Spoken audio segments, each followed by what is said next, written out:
Hi all, Tony here for Immortality. Placebo as a therapy, that pesky side effect of Western medicine getting in the way of the real important work. It turns out that the biggest effector of health and longevity is, you guessed it, placebo. It stands at the apex of longevity, along with lentils, I suppose. What the blue zones really tell us about longevity beyond the Western lens and bias is that placebo, things that make us feel good inside, is really their longevity medication. Obviously, you won't be able to leap out of tall buildings. If you eat a grenade, placebo ain't going to account for much. And I assume it's a persistent state. If chronic has a negative connotation, placebo is persistent, healthy for effect. Perhaps it should be a placebo each day keeps the doctor away. So here is the science. I couldn't stand for any length of time without massive pain, so I pretty much did nothing. It's been 25 years since Greg Whistler was able to lift a weight. His back pain started in high school following one too many rough hits on the football field. He says the pain never went away. When you were having pain, were you able to sit down and do this like this? No, I didn't work out at all, just because everything hurt. Even sitting in this position would hurt my back. 10 years ago, his pain was so excruciating, it landed him in the hospital. Doctors strongly encouraged surgery. They all said that I needed my back fused because there was no cartilage left and the spine was displaced. Whistler held off on surgery. He tried anything and everything to relieve his pain, from acupuncture to chiropractor visits to pain medicine. But 5 years ago, he learned about a new study with promising results in treating chronic pain without drugs. I'd already decided I wasn't going to do surgery, and I didn't want to medicate my way through life, and so I replied to the study. No surgery, no medication. Did you believe it was real? No, I didn't know how it could be done. Yoni Ashar is the lead researcher for the study at the University of Colorado Anschutz Medical Campus. Where we saw these brain changes, his program tackles pain with reprocessing therapy, or PRT. It's a groundbreaking method aiming to retrain the brain to conquer chronic pain. Doctors say even after an injury is healed, the brain continues to send pain signals to the body. But using a series of specific questions and psychological techniques, PRT helps the brain stop recognizing those signals. Tell me when it starts. Tell me when it stops. Does it move? Tell me your pain history. How many chronic pain conditions have you had over the course of your life? What you're describing sounds like talk therapy, not physical therapy. Yes, it's physical therapy for the brain. Greg Whistler went through 8 therapy sessions over 8 weeks. He says the results were life-changing. I would give him colors or feelings or pulsing sensations or whatever. I would describe light, and literally it would just kind of dissipate. And then when you're done describing it, you're like, whoa, it's not there anymore. And Whistler is not alone. Of more than 150 people undergoing 8 weeks of PRT, 98% of patients felt improvement, and 66% reported being nearly pain-free. I am certain that there are people that are going to watch us talking about this and say, no offense, you're full of it. There's no way that this could be true. Well, that's how we have data. That's why we do studies. The researchers say even they were surprised by the results on MRIs. So here's how pain was showing up in people's brains before treatment. The red spots. The red spots is where the pain was active, the pain was firing. But after treatment, there was a shift, and the pain basically shrunk and moved to different regions. So this is after talk therapy? After talk therapy. And the next step, researchers believe when we're in pain, we usually avoid an active lifestyle because we're afraid. But this new therapy tells the person it's okay to exercise and be active, retraining the brain to get the body going.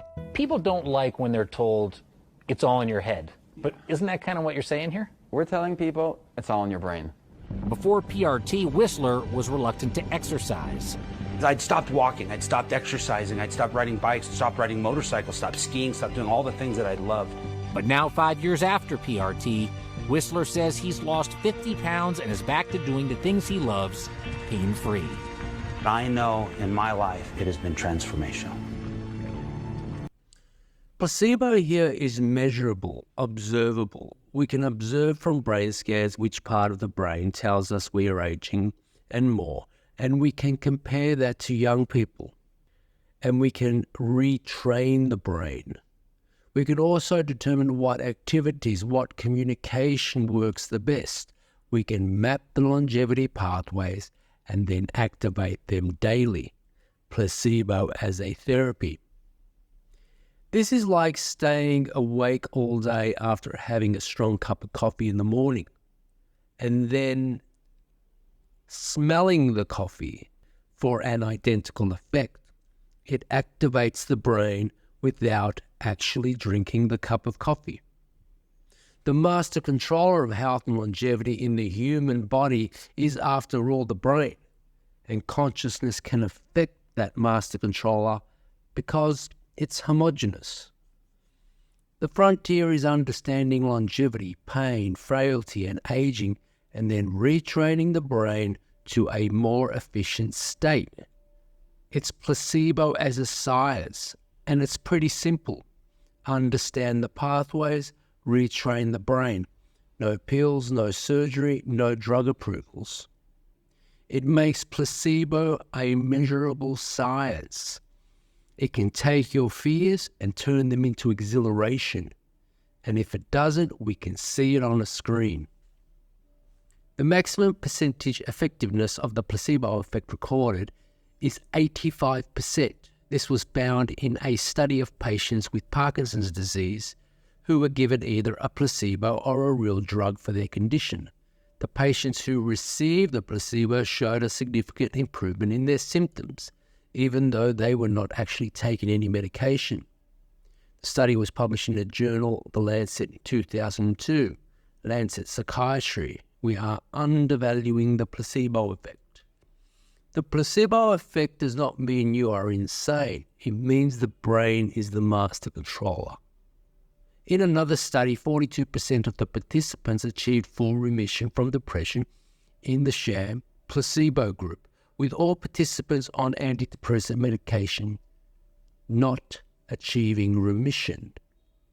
A meta-analysis of 140 randomized clinical trials found that the placebo effect had a mean effect size of 0.22, which means that on average, patients who received a placebo improved by 22%, more than patients who received no treatment.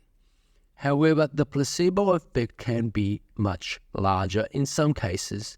For example, a study of patients with irritable bowel syndrome found that the placebo effect was as large as 50%.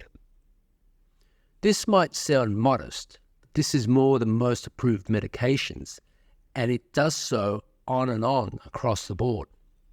Placebo has to be taken into account for every study regardless, involving people from cancer to colds to social interactions.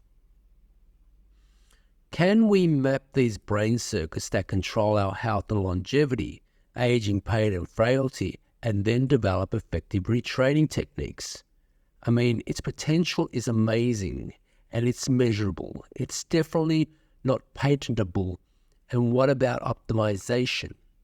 If the maximum recorded effect of placebo was 85%, what are the limits if the therapy achieved maximum sophistication?